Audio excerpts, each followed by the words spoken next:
Kinshasa. Olele, olele, olele, Moriba Makasi. Olele, olele, olele, Moriba Makasi.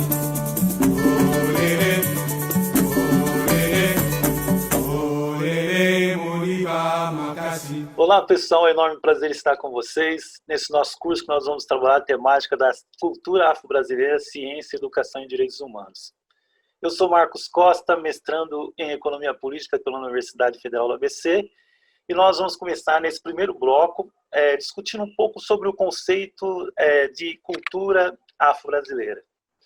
Geralmente, quando nós falamos em africanidades e cultura africana, geralmente esse tema é rodeado de certos estereótipos. Por exemplo, quando falamos de cultura, geralmente cultura é direcionado a samba, maracatu, capoeira, feijoada e outros temas. Não que esses não sejam temas importantes, mas a representação do negro dentro da sociedade brasileira, por causa da questão da colonização e do racismo, sempre teve uma representação restritiva a esse tipo de manifestação. E aí, essa narrativa, para a gente entender como se dá essa relação entre ciência e cultura afro-brasileira, a gente tem que pensar esse discurso científico, a narrativa científica, não a partir do que ele diz, mas pensar a partir do silêncio e das memórias apagadas em relação à cultura afro-brasileira. Quais será que foram as memórias apagadas em relação à contribuição da cultura afro-brasileira para a ciência mundial e para o desenvolvimento científico e tecnológico do Brasil? Quais são os silenciamentos que têm sido construídos historicamente em relação à cultura afro-brasileira? A gente vai pensar um pouco sobre isso. Bom, agora vocês vão observar, que está aí no vídeo, eu vou dar alguns minutinhos para vocês observarem, e aí eu gostaria que você observasse essa imagem para você perceber se você consegue identificar onde está o erro. Porque qual é o problema? Que as relações sociais muitas vezes são naturalizadas e muitas vezes a gente não consegue perceber a desigualdade, as hierarquias que são colocadas de uma cultura sobre a outra quando se fala em relação à cultura eurocêntrica e à cultura africana. Observa essa imagem, vê se você consegue perceber o erro. Vou dar alguns minutinhos para você observar. Como vocês observaram, não foi tão fácil assim de encontrar. Eu mesmo tive dificuldade. Muitos de nós vamos procurar encontrar o erro nos números. Aí a gente procura 1, 2, 3, 4, 5, 6, 7, 8, 9, porque é o que está mais em destaque. Mas, na verdade, o erro, se você observar bem, está ali. Você consegue achar o erro? Então, o erro está na escrita e não nos números. E para a gente perceber como essa questão da cultura afro-brasileira tem sido distorcida historicamente, a gente tem que construir um olhar crítico e um olhar que vai além desse senso comum. Eu gosto muito de uma definição do que é cultura. Se eu perguntasse para você o que é cultura, então a definição diz assim, que cultura é tudo aquilo que engloba a totalidade do ser humano. Por exemplo, vou dar alguns exemplos de palavras que têm relação direta com a cultura e teve origem na palavra cultura. O culto veio da cultura. A agricultura também veio da cultura.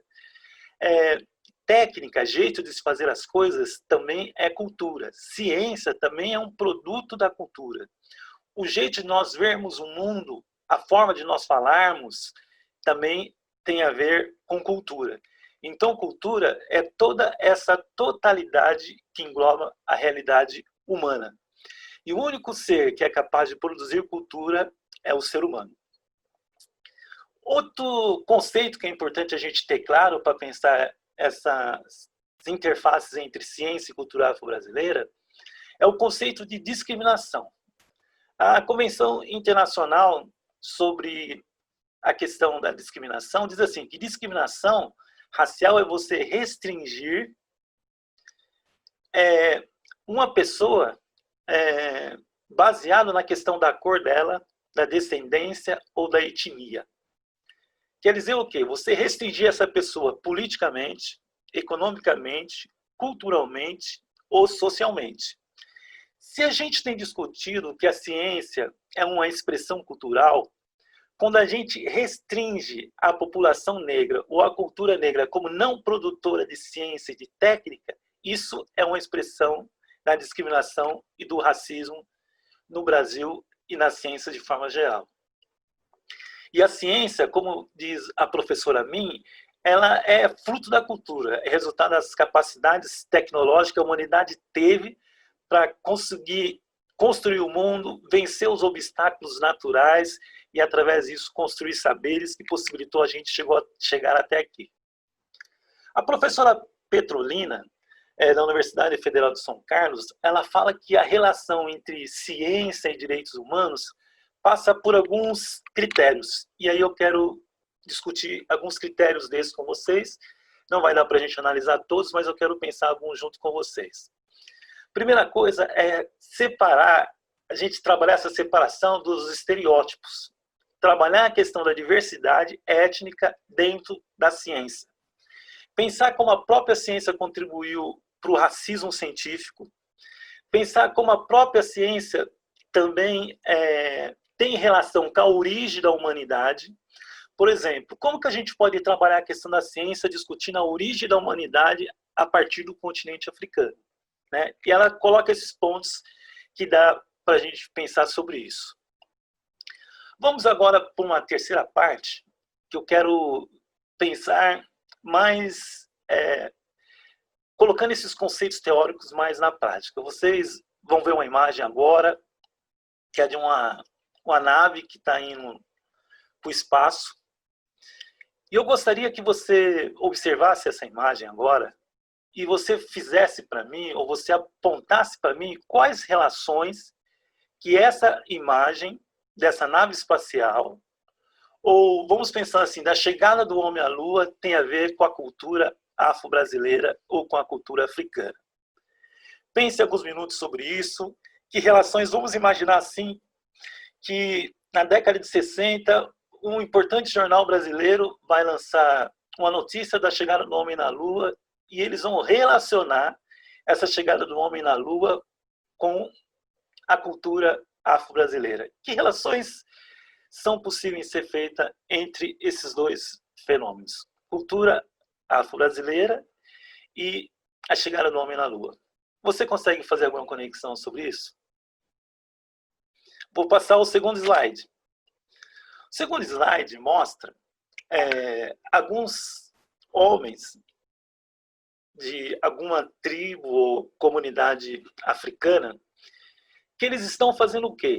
Esses homens estão acendendo, criando fogo com um palito. E aí eu gostaria de pensar dois aspectos com você. Seria possível a chegada do homem na Lua, a conquista do espaço, a revolução industrial, sem o ser humano no continente africano ter conseguido dominar e controlar o fogo? Será que a gente consegue fazer essa conexão entre cultura afro-brasileira e ciências, e o desenvolvimento científico e tecnológico? Ou será que o racismo tem restringido a cultura afro-brasileira somente a expressões artísticas? Um outro exemplo que a gente pode pensar também queria que você pensasse junto comigo agora, segundo a ciência, o achado mais antigo matemático é o osso de Ishango, que foi encontrado dentro do continente africano. Foi o primeiro registro matemático da humanidade. Aí eu vou dar alguns exemplos para você tentar pensar como que seria o desenvolvimento tecnológico e científico da humanidade sem a contribuição da cultura africana. Vamos pensar, você provavelmente deve estar agora com o celular na mão ou com o notebook. Vamos pensar, se não existisse matemática, como seria essa relação nossa com a tecnologia? Vamos pensar a questão do GPS. Se nós não tivéssemos desenvolvido, se a cultura africana não tivesse dado a contribuição para essa cultura matemática que nós temos hoje, como seria a nossa relação com o GPS? Ele existiria? Então, esses são alguns aspectos que dá para a gente pensar sobre como pode se dar essa relação entre ciência e cultura afro-brasileira. Tem uma frase africana, para finalizar esse nosso primeiro bloco, que diz assim, que a verdade não cabe em uma só cabeça. E uma das coisas que o racismo faz, e uma coisa que muitas vezes a colonização fez, e hoje a decolonização faz, que é a colonização mental das pessoas, é muitas vezes tentar apresentar a fonte de conhecimento como tendo uma única origem. E, na verdade, o conhecimento não tem uma única origem. Para a humanidade ter esse conhecimento que nós temos hoje, precisou de diversos saberes. Saberes dos povos africanos, saberes dos povos, diversos povos aborígenes e indígenas da América e de outros lugares do mundo. Espero que esse nosso momento de reflexão tenha contribuído e eu deixo esse vídeo final para você assistir, para você pensar um pouco como o conceito de cultura pode ser ampliado. Um abraço e até o nosso próximo bloco.